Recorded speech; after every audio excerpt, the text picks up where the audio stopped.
Owen heaved a massive sigh as he met his own eyes in the mirror. His sleeves were rolled up and arms unbandaged. The new ointment the village doctor had given him wasn't doing anything. As usual. Nothing had ever made an improvement on his condition. The only way it was bearable was the cream the doctor would give him to help with the itching. It still hurt. It always hurt, but he had to look presentable today. He had a meeting with the mayor. If he approved Owen's idea for the mill, he could start on it tomorrow, and could hopefully get it done by winter. But he had to get the mayor's approval first. Owen had never spoken one-on-one with the mayor before. Of course he'd seen him, had exchanged a few words, but that was nothing like the meeting today. Owen wasn't good at talking to people. He didn't have a lot of experience doing it. But this was important. And the mayor was supposed to be a kind man, so it would be fine. Sighing, he moved to his medicine cabinet and pulled out new, clean-ish linens, along with the anti-itch ointment. He slathered on the cream over anywhere there was blistering skin, coating his neck, his arms, and the skin of his hands with the paste. Next, Owen reached for the bandages and began wrapping the cloth around his arms, neck, and hands, covering all the infected, marbled skin. It didn't seem any worse than yesterday, but it also didn't seem any better. Owen just had to hope the mayor wouldn't get scared off by his bandages. It wasn't nearly as bad as the blisters, but people were still disturbed by them. Owen stepped into his boots, pulled the dark cloak over his head, and brushed the long, brown hair out of his eyes. Keeping his head low and arms concealed under his cloak, Owen marched out of his home and made his way to the town square, nodding politely to the people he passed. Not that he passed a lot of people. He pretended not to notice the way the town square cleared out around him. Finally, and yet too soon for Owen's liking, he came to a stop outside of the mayor's house. Taking several deep breaths, he reached out and knocked 3 times on the front door facing the street before stepping back. After only a few moments, a neatly combed man opened the door and smiled kindly at Owen.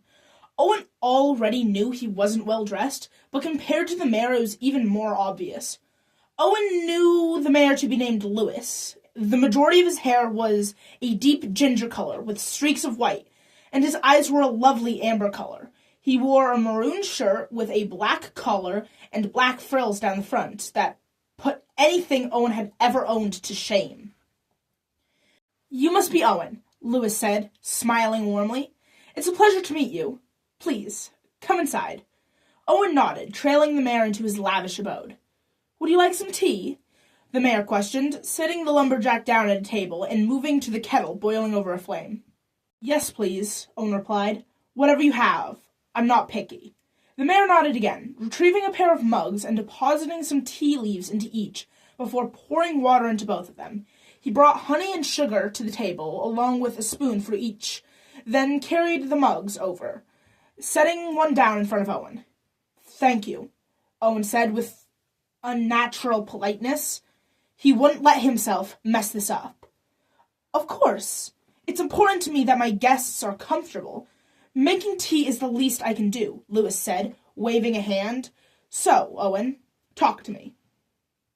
Owen blinked at him before setting into the explanation he prepared. "About my mill? Well, the old one's been struggling to—" The mayor laughed, and the logger's heart dropped. No, not the mill. I read over your request, and I think it's a great idea. No, I meant you. Tell me about yourself." Owen's heart dropped again. Himself? What could he say? He'd never really been asked about himself before. From the doctors, maybe, but not in a conversational way.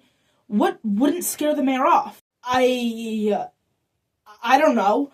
I've been woodworking since I was, 10? I took over after my father died. That was 8, 9 years ago? And you like it? The mayor questioned, sipping his tea. I mean, yeah, it's fine. It's not like I could get any other job. And I like the being alone aspect. the trees can't exactly stare at me while I'm working, so... Lewis sighed, asking, "No other job? You seem like a talented man. I understand that with your condition, you don't feel like..." Owen took a breath, gripping his teacup tighter. "I could never work with other people.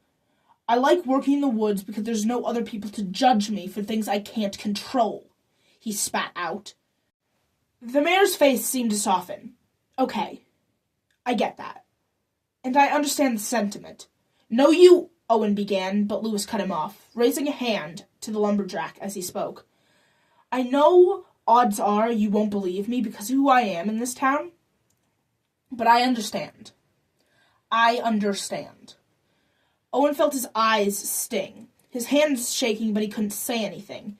He kept his eyes on the table and took a few gulps of tea. "And, Owen, I know this town is prejudice towards you because of your condition. And I just want you to know that I do not hold that against you as a person," the mayor promised, moving his hand to be beside the lumberjacks so he'd look up at him, and he did. Lewis then gave the other man a warm smile. Thank you," Owen said honestly, blinking tears out of his eyes. "Of course," Lewis said.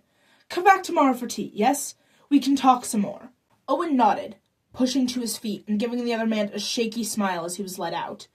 The kindness Lewis had just showed to him was so unfamiliar. But it was welcome, of course.